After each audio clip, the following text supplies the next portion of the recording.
Hello नमस्कार दोस्तों, मैं प्रकाश आप सभी को फिर से इस चैनल में स्वागत करता हूँ। दोस्तों आज हम देखेंगे हिंदी, जो कि मैं बहुत सारे दिन का बाद में हिंदी लेकर आया हूँ, क्योंकि मैं इस चैनल पे हिंदी लेकर नहीं आता दोस्तों। आप सब कहने पर मैंने हिंदी का टॉपिक्स लेकर आया हूँ, जो कि बेसिक से चलेगी। ठीक है, बेसिक से चलेगी 180 से जोड़ तक मैं पढ़ाऊँगा। ठीक है, हिंदी। चलिए हम समझते हैं क्या टॉपिक कहता है दोस्तों। यहाँ हम आज बात करेंगे भाषा, बोली, लिपि और व्याकरण। दोस्तों यह व्याकरण का मेन टॉपिक्स है, यही पार्ट है हमारा व्याकरण का। अगर आप इसे नहीं सीखते तो आप व्याकरण नहीं बोल पाएंगे, अपने घर में वाक्य यूज नहीं कर पाएंगे। अगर ये आपको अच्छा नहीं रहेगा, इससे आप अच्छा बनाना है दोस्तों, तभी आप वाक्य के यूज करेंगे, आप दूसरे से बोल सकेंगे। वरना अगर व्याकरण सही नहीं रहेगा, जैसे कि आप लड़का को आप लड़की बोल देंगे, वह जा रही है, अब वहाँ पर लड़का खड़ा है, आप वहाँ जानवे नहीं करेंगे, व्याकरण में लिंग को जानवे नहीं करेंगे, कह देंगे वह लड़की है, वह भाग रही है। लड़का को आप कह देंगे वह भाग रही है, ये गलत है दोस्तों। ओके, और यहाँ पे आपको मेन पॉइंट याद रखना। चलिए हम आज स्टार्ट करेंगे भाषा, यहाँ भाषा, बोली, लिपि और व्याकरण। दोस्तों वीडियो लंबा हो सकता है, आपको इसे डरना नहीं है और वीडियो को लगातार देखते रहना है। Language, dialect, script and grammar. ठीक है, आज हम इसमें क्या क्या भाषा की बात करेंगे, बोली, लिपि और व्याकरण। आज हम 4 टॉपिक्स का बात करेंगे। चलिए हम स्टार्ट करते हैं। भाषा शब्द संस्कृत भाष्य से बना है, जिसका अर्थ है बोलना की प्रक्रिया मनुष्य अस्तित्व के साथ जुड़ी है। भाषा जैसे कि बोलने के क्रिया का हम लोग भाषा कहते हैं, जैसे कि हम नाच रहे हैं या गा रहे हैं, ये क्या है, भाषा है। चलिए हम आगे देखते हैं दोस्तों। यहाँ पे आगे है बोलना की प्रक्रिया मनुष्य अस्तित्व के साथ जुड़ी है। ये आदि काल में मनुष्य अनेक प्रकार के संकेत स्पष्ट ध्वनि से अपनी बात करते थे। दोस्तों पहले के ज़माना में लोग पढ़े नहीं थे, शिक्षित नहीं थे, पहले लोग इतना भाषा के बारे में जानते नहीं थे, इसलिए कुछ मतलब को बोल आए भी नहीं करता था, खाली मतलब करते थे दोस्तों। आपने मतलब बोलने लगे हैं, जैसे कि वह जा रहा है या खा रहा है, आपने भाषा सीखे तब ना मतलब यूज करते हैं। पहले लोग हाथों से बताते, जैसे कि कोई संकेत करना, जैसे कि कोई आदमी जा रहा है, मैं मतलब अब हम बोलते थे देखो आदमी जा रहा है, बट पहले के लोग कहते थे ऊ देखो, हाथ मतलब दिखा के कहता था ऊ ऊ, मतलब पहले जाता था। ठीक है, पहले का मतलब यहाँ पे सब आदि काल में मनुष्य अनेक प्रकार के संकेत तो स्पष्ट ध्वनियों का प्रयोग करते थे, ऊ ए मतलब इसे प्रयोग करते थे। ठीक है, आगे क्या मतलब आज भी हम आने के संकेत द्वारा अपनी बातों को कहने समझाने का प्रयोग करते हैं। दोस्तों आज भी जैसे कि अपने क्लास में बैठे हैं, आपको टीचर कह रहे हो, आप भी मतलब इशारा से बात करते हैं। ठीक है दोस्तों, अभी आज भी के ज़माना में प्रेजेंट में भी हम इशारा को ले रहे हैं, काम में यूज कर रहे हैं उसको। ठीक है, आप यहाँ पे मेन पॉइंट याद रखिएगा। ठीक है, या नहीं तो हार्ट में या अन्य एग्जाम में पूछता है। ठीक है, आपको एक पॉइंट आपको इस मकसद से पढ़ना है ताकि हमको सीखना है, ये नहीं कि हमको एग्ज़ाम को क्रैक करना है, या आपको मन में नहीं रखना है कि हम एग्ज़ाम के लिए सिर्फ पढ़ेंगे। नहीं, इसे हमेशा के लिए आपको मतलब फ्यूचर तक इसे याद रखना है, मतलब पूरा जब तक जिंदगी तब तक इसको याद रखना है। मैं समझाता हूँ, उसे समझने का प्रयास करिएगा, आपको मेन पॉइंट यहाँ पे फोकस करिएगा। ठीक है, मैंने यहाँ पे क्या समझाया, इसलिए विचार को पूरा स्पष्ट नहीं किया जा सकता। ठीक है, इसलिए मनुष्य को एक ऐसे साधन की अवस्था है पर जिनके द्वारा वह अपने भावों, विचारों आदान प्रदान स्पष्ट रूप से सके। इसलिए इस ध्वनिया केतुसार लेना प्राप्त या ध्वनि की संकेत आगे चलकर एक व्यवस्था के बंद कर भाषा के रूप में विकसित हो गए। दोस्तों जब भाषा आया तो हम लोग मतलब कुछ ना कुछ न्यू मतलब बोलने लगे, यूज करने लगे। ठीक है, आगे हम मतलब ध्वनिया का यूज करें, जैसे कि यहाँ पे भाषा में बहुत सारे लिंग, कारक इत्यादि, समास, तब ना जैसे कि कोई भी यहाँ पे एक एग्जाम्पल डेट मैं ले रहा हूँ, जैसे कि वह भाग रहा है, वह भाग रहा है, तो वह क्या इसमें सर्वनाम है दोस्तों। कि सर्वनाम किसका टॉपिक से, भाषा का टॉपिक से। क्योंकि अगर भाषा सीखते नहीं तो वह कहाँ से लाएंगे, वह जानते नहीं कि वह क्या होता है, वह जाने के सर्वनाम पढ़े तब नहीं जाने वह क्या होता है। वह भाग रहा है मीन्स क्रिया, आप जब भागे क्रिया ही मतलब व्याकरण के टॉपिक से क्रिया, आप अगर भाषा जानते नहीं तो यहाँ पे क्रिया कैसे लाएं आप। ठीक है, आपको यह फोकस देना है। चलिए आगे देखते हैं। भाषा मैंने आपको एक सोचने की अब ये क्या पढ़ा रहे हैं दोस्तों, मैं एक भूमिका पढ़ा रहा हूँ, मतलब स्टार्टिंग कर रहा है, टेलर देना हूँ, फिर बाद में दिखाऊंगा दोस्तों आगे मैं टेलर किस प्रकार से आगे चलेंगे हम लोग। भाषा उद्देश्य मन के विचारों और भावों को एक दूसरे तक पहुँचाना होता है। इसमें बोलकर अथवा सुनकर, लिखकर, पढ़कर भावों का आदान प्रदान करते हैं। कक्षा में अध्यापक बोलकर छात्रों को सुनकर, पुस्तक में लिखकर समझाते हैं, पाठक जाते हैं नियंत्रण मुख्य सचिवों की बातचीत में।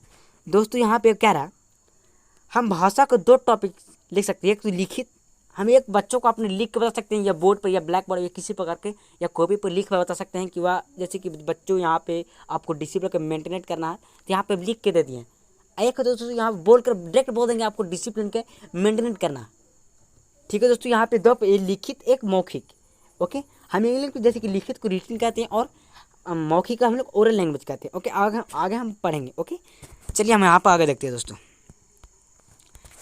खेतों के माध्यम मन से विचारों का आदान प्रदान किया। मैंने बता दिया जैसे कि जो लिख कर उसे लिखित कहते हैं, जो लिख कर अपने भाव को अपने मन को मतलब बातों को दूसरे तक पहुँचाते हैं, लिख कर उसे अति कहते हैं दोस्तों लिखित।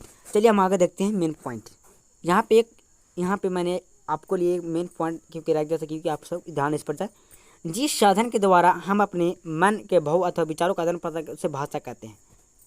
दोस्तों यहाँ पे से जिस साधन के द्वारा हम अपने मन के भाव, साधन मीन्स क्या हुआ, आपको यहाँ पे फंसेंगे साधन क्या हुआ।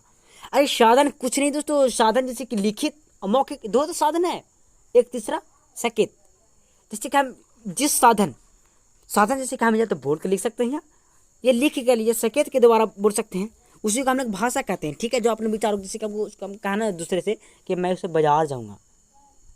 ठीक है, बाजार जाऊँगा मतलब मौखिक बोल रहे हैं, मैं बाजार जाऊँगा। एक होता है दोस्तों लिखित, वहाँ लिख के देना चिट्ठी कि मैं बाजार जाऊँगा। ठीक है, चलिए हम आगे देखते हैं दोस्तों। आगे यहाँ पे कह रहा संपूर्ण विश्व में अनेक भाषाएं बोली जाती है, जैसे अंग्रेजी, जर्मन, फ्रेंच, रूसी, चीनी आदि। भारत भी में अनेक भाषाएं बोली जाती है, गुजराती, मराठी। आप बताते हैं दोस्तों भाषा कोई भी जैसे कि अलग अलग मतलब बोल सकते हैं कैटेगरी मतलब अलग अलग दोस्तों यहाँ पे है। कोई बोलता है गुजराती, भारत में मराठी, हिंदी, तमिल, तेलुगु, सबका अलग अलग अपना भाषा बोलने का आइडिया दोस्तों। ओके, अगर हम बात करें विश्व के लेवल पर तो अंग्रेजी बोला जाता है क्योंकि मैं इंडिया में अधिकतर मतलब होता नहीं, अधिकतर हिंदी बोलते हैं, बट 90 जैसे कि दोस्तों 10% लोग इंग्लिश से बोलते हैं। अंग्रेजी, जर्मन, फ्रेंच मतलब इसे बोलते हैं, इसे अलग भाषा विश्व की। ठीक है, ये सब क्या है, भाषा एक प्रकार से है। ठीक है, चलिए हम आगे देखते हैं दोस्तों। अब हम देखेंगे भाषा के रूप, फॉर्म्स ऑफ लैंग्वेज। देखो अब हम समानता, इसको डिफरेंस क्या करें, हम समानता अपनी बात बोलकर या लिखकर समझाते हैं और दूसरे व्यक्ति हमारे बात सुनकर या पढ़कर समझता है। इस आधार पर भाषा का दो रूप है। दोस्तों मैंने ऑलरेडी बता दिया है कि दो साधन तो है, दो साधन, एक तो मौखिक एक लिखित। यहाँ पे डिफरेंस कह रहा हम समानता अपनी बातों बोलकर मीन्स मौखिक, लिखकर मैंने लिखित, दूसरे व्यक्ति का हमारे बात जैसे कि सुनकर या पढ़कर या लिखकर। ठीक है, चलिए हम आगे दोस्तों अब हम बात कर रहे हैं भाषा का टाइप्स मीन्स प्रकार। ओके, भाषा का एक मौखिक एक लिखित। मौखिक भाषा ओरल लैंग्वेज और लिखित भाषा रिटन लैंग्वेज। ओके, याद रखना दोस्तों। ओके, अब हम समझते हैं मौखिक भाषा की क्या। बहुत सी कि मैंने बार बार वीडियो में समझा दे रहा हूँ मौखिक भाषा क्या होता है, जिसे हम बोलते हैं जैसे डिफिनेशन समझते हैं। मौखिक मीन्स ओरल लैंग्वेज, बोलना और सुनना मौखिक भाषा के दो अंग होते हैं। मौखिक रूप ही भाषा का मूल रूप है, मनुष्य इसे अनुकरण द्वारा सरलता के सीख लेते हैं। ठीक है दोस्तों, दोस्तों मैंने मौखिक यहाँ पे क्या कहा, अनुकरण द्वारा सरलता से सीख लेते हैं, साक्षर और निरक्षर दो नहीं। अब हम समझते हैं मौखिक भाषा। दोस्तों मौखिक भाषा कुछ है ही नहीं। मौखिक भाषा जो बोलते हैं, साक्षर मीन्स जो थोड़ा मोड़ा पढ़े हैं, जब ये मौखिक समझ लेते हैं, क्या बात है दोस्तों। जो 5वीं तक पढ़े हैं वो भी मौखिक भाषा समझ लेते हैं। मैं डिसिप्लिन समझ गया दोस्तों, क्या बोल रहा है लड़का, मैं जा रहा हूँ, समझ जाते हैं। अगर आप उसी बात को लिख कर देंगे मैं जा रहा हूँ, वो शायद नहीं पढ़ पाएगी। ठीक है दोस्तों, मौखिक कोई भी निरक्षर में जो अनपढ़ भी समझ सकता है, मैं जा रहा हूँ, वो समझ जाएगा कि वह लड़का जा रहा है। अगर भी ये अगर बूढ़िया किसी प्रकार के देंगे जैसे कि मैं जा रहा हूँ लिख कर देंगे, आप नहीं समझेगा। ठीक है, यहाँ पीटी प्रेशर बोल रहा है सीख लेते हैं, साक्षर और अच्छा दोनों ही। ओके दोस्तों, भाषा के इन रूपों को भली भांति प्रयोग करते हैं। ठीक है, मैंने आपको बता दिया भाषा का प्रचलित रूप है। जैसे कि पहले लोग बोले आते हैं, मौखिक तो बहुत पहले से, लिखित तो बाद में आया। मौखिक बोल सकते सबसे पुराना है, सिंपल दोस्तों सबसे पुराना मौखिक भाषा बहुत दिनों से चलकर प्राचीन भारत मतलब बहुत आदि मानव प्रयोग करते आ रहा है। बोल के कुछ टाइम तो बोले मौखिक, बट लिखित तो अब आया दोस्तों ना। पहले के लोग लिखते नहीं थे, बोलते थे सिर्फ, पहले मौखिक था, लिखित नहीं था।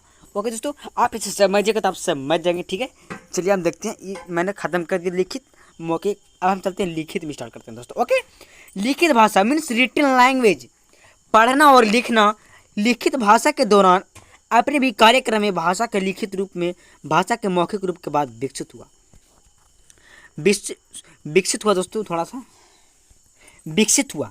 अब हम समझते दोस्तों, जो पहले मौखिक के बाद क्या आया, लिखित। और लिखित की डिफिनेशन मैं सिंपल में आपको बताता हूँ, इतना आपको नहीं जाना है दोस्तों। वैसे साधन जिससे हम अपने मन के विचारों या भाव को लिख कर प्रदान करते हैं या आदान प्रदान करते हैं। जैसे कि मैंने यहाँ पे रामू के पास लेटर लिखा, वो तो जैसे कि मैं बोल दिया रामू तुम कल मर जाएगा या कल भाग जाएगा तुम, ये तो मौखिक हुई है दोस्तों।